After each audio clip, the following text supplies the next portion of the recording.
Hi friends good afternoon सबाइके आज के ब्लगटा मैं एखान থেকে शुरू करছি। আমি অর্পিতা আমার ব্লগে সবাইকে অনেক স্বাগত আর অনেক ভালোবাসা।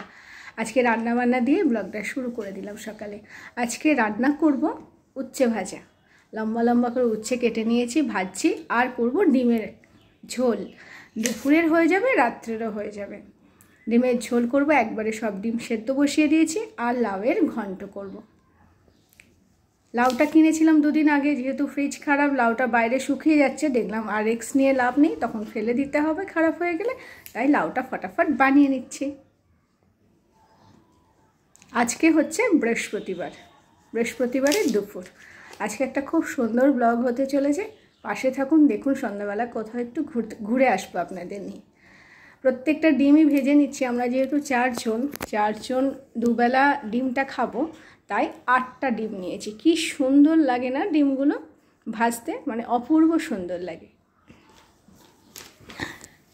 এখানে তো বিহু অলরেডি শুরু হয়ে গেছে, বিহুর জন্য কতটা কি মানে ভয়েস দিয়ে ব্লগ করতে পারবো বুঝতে পারছি না। যাই হোক, বিহু উৎসবটা ভীষণ ভালো লাগে, ভীষণ ট্র্যাডিশনাল। আর ছোটোবেলা থেকেই না আমার এই অসমীয়া ট্র্যাডিশনালগুলো ভীষণ ফেভারিট। তাদের ডান্স, গান মানে খুব এত ভালো লাগে, ভীষণই ভালো লাগে। দূর থেকে একটা গানের সুর পাহাড়ি থেকে মানে পাহাড়ের ওপার থেকে ভেসে আসে, এগুলো আমি ভীষণভাবে অনুভব করি, যা বলে বোঝাতে যায় না, বলে বোঝাতে পারবও না। এটা নিজের উপলব্ধি, নিজের ভালো লাগা, তাই না? এমন অনেক জিনিস আছে যেগুলো কিন্তু ভাষায় প্রকাশ করা যায় না, ওটা একান্ত নিজের। ঠিক এই বিহু উৎসবটা আমার এত মনোরম লাগে, কি বলবো, আমি ভীষণ এনজয় করি জিনিসটাকে। যাই হোক, আজকে রান্নাবান্না তো শুরু করেই দিলাম দুপুরবেলা থেকেই। সকালবেলা আমরা ব্রেকফাস্ট করেছি বলতে একটু করে ভাত খেয়েছি ঘি দিয়ে, আর কালকের একটু করে মাছ ছিল সেটা দিয়ে। আর সকালবেলা ছেলেমেয়েকে আবার সেই গোবিন্দভোগ চালের ভাত।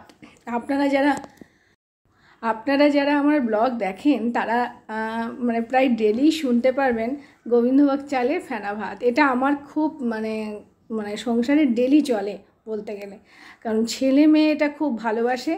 একটু গলা হয় আর একটু ঘি বা বাটার দিলে খুব সুস্বাদু হয় খেতে। এটা ফটাফট ওদের জন্য করি, 15 মিনিটে ভাতটা হয়ে যায়, ওরা খেতেও ভীষণ ভালোবাসে।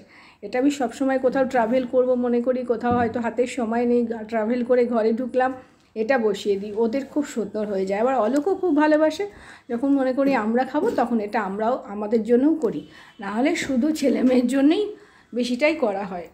স্কুলে যাওয়ার সময় অত সকালবেলা স্কুলে যাই, তখন তো উঠতে পারি না, মানে উঠতে একটু দেরি হয়ে গেলে তখন গোবিন্দভোগ চালের ভাতটা আমাকে খুব হেল্প করে, মানে এত সুবিধাজনক। অল্প 1 কেজি করে এনে রেখে দিই, হয়ে যায় আমার, অনেক দিন চলে যায়। যাই হোক, রান্নাবান্নার ফাইনাল লুক, উচ্ছে ভাজা, লাউ ঘন্ট আর ডিমের ঝোল। কি সুন্দর কালার হয়েছে দেখেছেন? আমি কিন্তু কোনো লঙ্কার গুঁড়ো ইউজ করি না, শুধু একটু টমেটোটা দিই। কোনো দিন টমেটো পেস্ট করে দিই বা কখনো দিই না। দুপুরবেলা খাওয়া দাওয়ার পর এখন বাজে 4:30, 4:45 বেরিয়ে পড়েছি। দেখুন আমার ফ্ল্যাটের পাশে ওই বাড়িতে কত সুন্দর সজনের ডাঁটা হয়েছে, প্রচুর ডাঁটা, জানেন তো। আর এই দেখুন একসঙ্গে কতগুলো পেয়ারা হয়েছে একসঙ্গে। এরা যখন বড় হবে, প্রত্যেকটা পেয়ারা যদি হয়, কি ভালো লাগবে। বেরিয়ে পড়েছি 4 জনা বিকেলে হাঁটতে, অনেক দিন পরই কিন্তু বেরোলাম। মিষ্টি বাই করছে আপনাদের। অনেক দিন পর 4 জনা হাঁটতে বেরিয়ে গেলাম, একটু হাঁটাও হবে, আর কালকে যেহেতু নীল ষষ্ঠী আছে, একটু ঠাকুর পুজোর জন্য টুকটাক জিনিস কেনাও হবে। গুয়াহাটির একটা জিনিস যেটা আমাকে খুব আনন্দ দেয়, সেটা হচ্ছে যে রাস্তা দিয়েই যায় না কেন, সামনে একটা পাহাড় দেখা যায়। এই যে কালকে এখানে কিন্তু বিহুর উৎসব হবে, এখন চলবে 3-4 দিন টানা উৎসব চলবে, সারা রাত ধরেই হয়।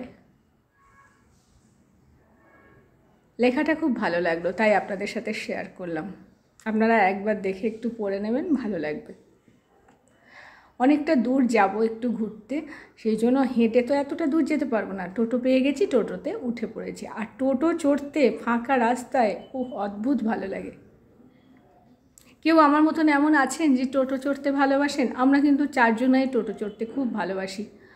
যদি এমন কোনো অপশান হতো, আমরা নিজেরা বলা করি আর হাসি যে গুয়াহাটি থেকে ওয়েস্ট বেঙ্গল যাব টোটো করে।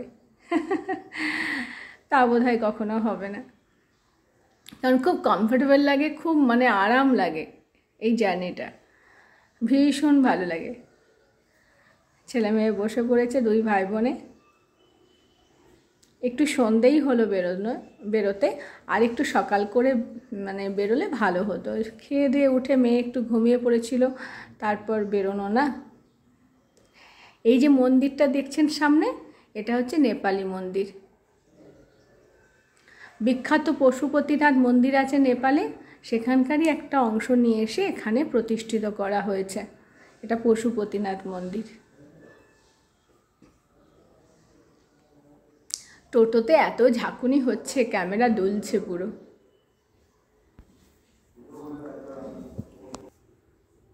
দুজনে মিলে গল্প করতে করতে যাচ্ছি। দাঁড়ান, এখানে যে খাবারের দোকানগুলো দেখুন কি সুন্দর চাকা লাগানো। সেটাই আমি আর অলোক বলছি, এই চাকা লাগানো গাড়িগুলো কি ওরা চালিয়ে নিয়ে যায়, না এইভাবেই একভাবেই এখানে থাকে, নিচে চাকা লাগানো, প্রয়োজনে ঠেলে অন্য কোথাও নিয়ে যাবে? মানে স্টিয়ারিং কি গাড়ির আছে না নেই, আলটিমেটলি এটাই আমরা বলতে বলতে যাচ্ছি। প্রচুর কিউরিসিটি, কিন্তু দাঁড়িয়ে আর দেখিনি, কোনো একটা দিন দেখে নেব। আর যে জায়গাটায় যাচ্ছি না, এটা হচ্ছে আসাম আর মেঘালয়ের বর্ডারে যাচ্ছি।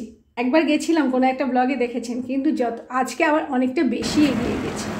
কি ভালো লাগছে, মানে পাহাড় আমাকে ভীষণ টানে, আমি পাহাড়কে ভালোবাসি, পাহাড়ও বোধহয় আমাকে ভীষণ ভালোবাসে। যাই হোক, বেরিয়ে পড়েছি, ভয়ও লাগে, আনকা জায়গা, অচেনা মানুষজন, একটু আদিবাসী টাইপের মানুষ আছেন, একটু মেঘালয়ের বর্ডার, মানে আসাম আর মেঘালয় দুটোর বর্ডার এটা। এখন এই যে রাস্তাটা দিয়ে যাচ্ছি, এই রাস্তাটা হচ্ছে মেঘালয়ের রাস্তা।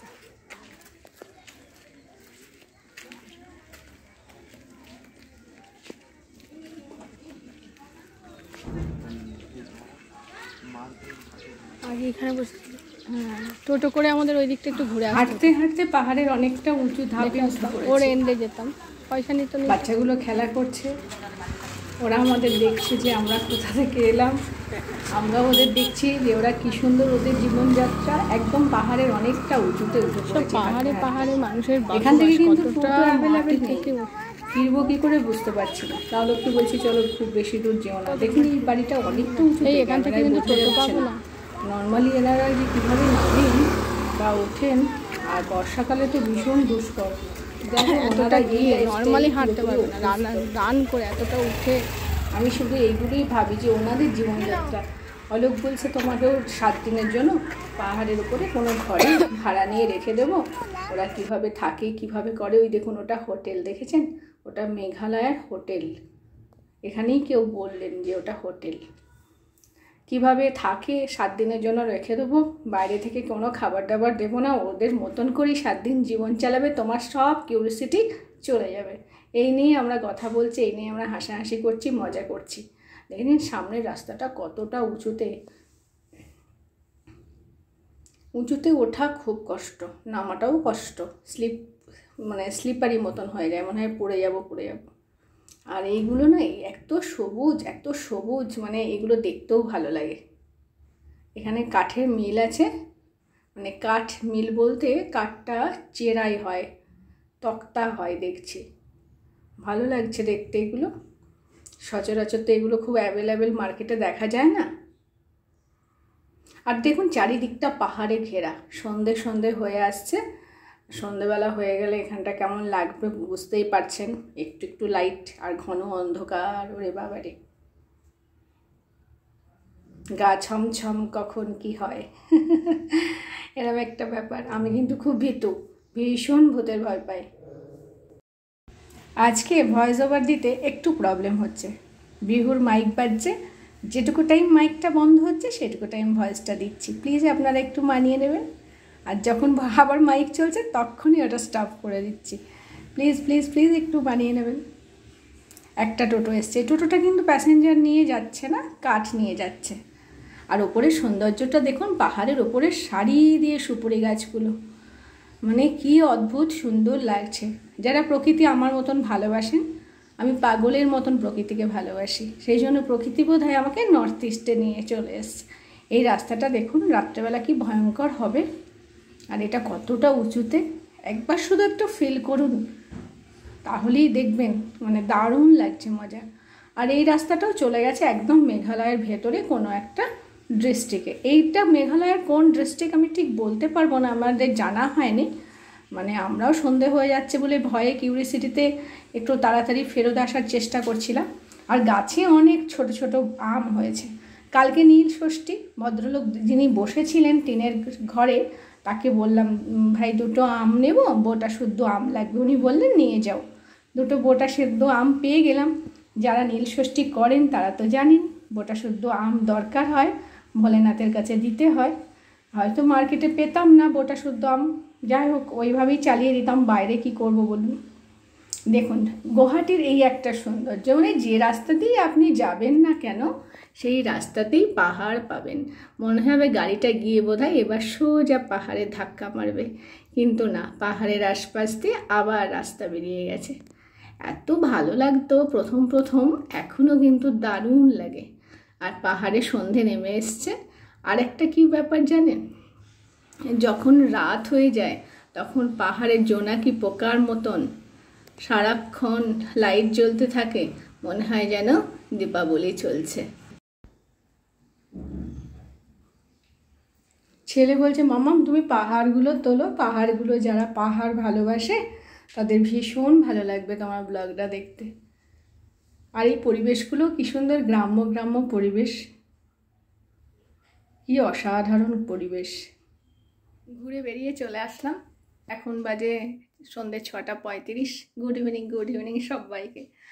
ঘুরতে গেছিলাম আজকে, যেহেতু ঈদের ছুটি, তা সবাই মিলে একটু বেরিয়ে পড়লাম। একটু লেটই বেরোলাম, তাড়াতাড়ি বেরোলে হয়তো আরেকটু ঘুরতে পারতাম। আর আমার না একটা ভীষণ পছন্দের ঘোরা হচ্ছে, মানে যে জায়গাগুলো আমি কখনো যাইনি, সে দূরে হোক কাছে হোক, সেগুলো কিউরিসিটি প্রচণ্ড ঘোরার জন্য। তা সেরমই একটা জায়গা, এর আগে গেছি, যাইনি তা না, যারা আমার ব্লগ দেখেন বা আগে যারা দেখেছেন তারা বুঝবেন ওই জায়গাটা গেছি, কিন্তু আরও যে ভেতরে গেলাম যেগুলো দেখালাম ওই জায়গাগুলো আমি যাইনি। আজকে ওখানে মার্কেট নয়, তাই আজকে মার্কেট বসেনি, রবিবার আর বৃহস্পতিবার সম্ভবত মার্কেট বসে। যাই হোক, গিয়ে তো খুব ভালো লাগলো, খুব মস্তি হলো, একটু ঘুরে টুরে আসলাম। আর রাতের দুপুরে যা রান্না করেছিলাম, ডিম আর লাউ রাতের জন্য আছে। আর উচ্ছে ভাজা তো রাতে খাই না, সেই জন্য রাতের জন্য ওটা রাখিনি।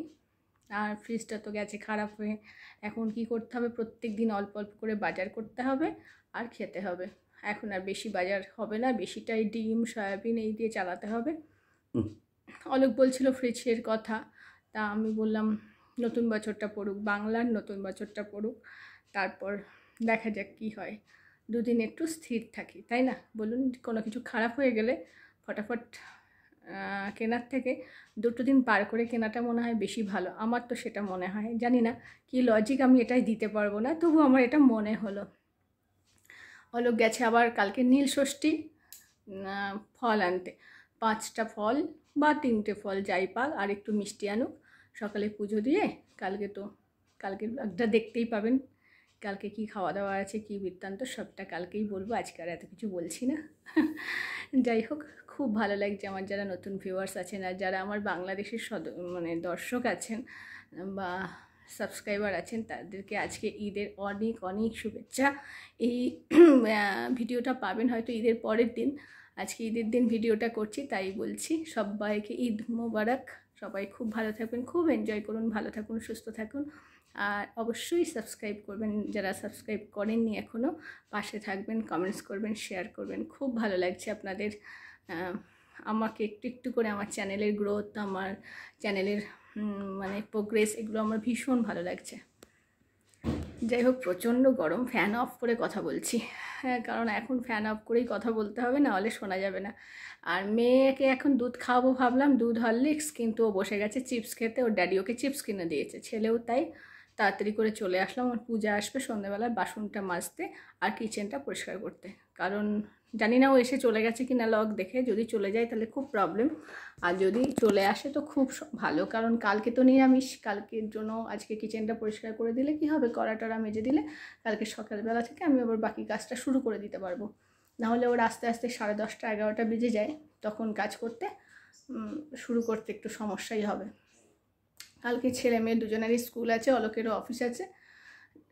আজকে ভিডিওটা আর বড় করব না, খুব গরম লাগছে, এবার ফ্যান চালাবো। আর জানলা খুলেই প্রচুর মশা এসে যাবে, জানলাও খুলছি না এখন ওই জন্য, সেই কারণে এত বড় বড় মশা। যতই মশারি টাঙাই না কেন, রাত্রেবেলা মশারির মধ্যে মশাগুলো ঢুকে পড়ে, দিয়ে রাত্রেবেলা আবার রাত 1টা 1:30 2টোর সময় উঠে ব্যাট দিয়ে দিয়ে আমার মশাগুলো মারতে হয়। যাই হোক, ঠিক আছে, চলুন ছেলে মেয়ে দুটো কী করছে একবার দেখিয়ে দিই। মিষ্টি খালি। আচ্ছা, একজন পড়তে বসছে আর একজন বাথরুমে গেছে। ব্যালকনিটা খুললাম, হাওয়া দিচ্ছে ব্যালকনি। এই পাহাড়গুলো দেখতেই আমার ভীষণ ভালো লাগে। এই যেখানে গেছিলাম সেখানে ওই পাহাড়গুলো আপনারা যেটা দেখলেন রাত্রেবেলা, ওখানেও এইভাবেই আলো জ্বলছে। প্রচণ্ড কিউরিয়াসিটি ওরা কেমন করে থাকে, কিন্তু জানেন তো ওরা ভীষণ কষ্ট করে থাকে, যেটা আমার মনে হয়, কারণ ওঠানামা করাটা এতটাই ডিফিকাল্ট, বাপরে, প্রচুর সিঁড়ি, অনেকটা খাড়া উঁচু। আমি ভাবি কোনো পেশেন্ট বা কোনো বাচ্চা বা কোনো বয়স্ক মানুষ যারা পারেন না, তারা কি কষ্ট করেন ওখানে থাকতে। আমাদের যখন শরীর অশরীর হয় তখন আমরা সমতল জায়গাতেই হাঁটতে পারি না, তাই না বলুন? আর যারা পাহাড়ে থাকে তারা কত কষ্ট করে হাঁটে। ব্যালকনিতে কিন্তু ভালো হাওয়া আছে, মশাও ঢুকবে আর কি 4টে। যাই হোক, সবাই ভালো থাকবেন, সবাইকে গুড ইভিনিং। আজকের ব্লগটা আমি এখানেই শেষ করছি, সবাইকে বাই বাই।